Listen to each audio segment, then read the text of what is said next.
Ayan po guys, so konting sharing lang po. Mayroon tayong tinitira dito na Ford Raptor 2.0 engine. At marami dito ang nagtatanong kung paano i-timing yung weight type timing belt. Yan. So dito ko ipakita sa inyo kung paano ito i-timing. At pansin nyo ngayon mga kalbularyo, andito po yung timing oh. So okay na po rito.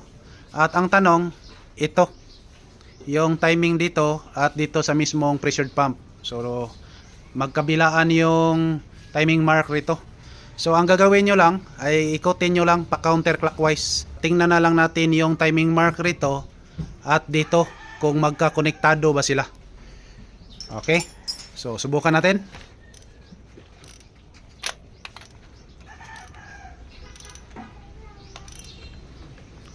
Ayan o. So pansin nyo ngayon mga kalbularyo ay nagkakonek yung dalawang timing mark rito. Alright, so ganyan lang po.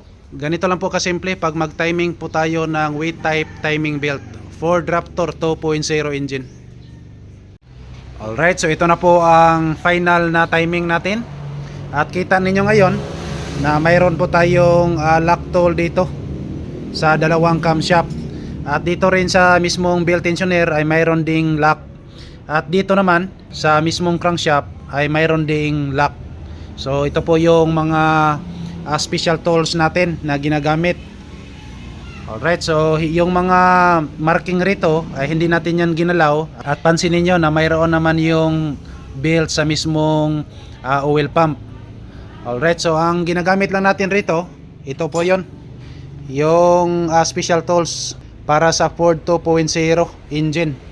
Sa mga hindi pa nakabili ng ganito, yung mga kapwa ko manghuhula, ang presyo nito ay nasa 4 to 5,000 yata kung hindi ako nagkakamali. At marami naman ito sa mga online sellers like Lazada and Shopee. Ayan, so balik po tayo. Ito na po ang pinaka main timing natin. Okay, so pagkatapos nun, tanggalin na lang natin to. Yan. Okay. So automatic siyang nag-adjust yung tensioner. So ganyan lang po.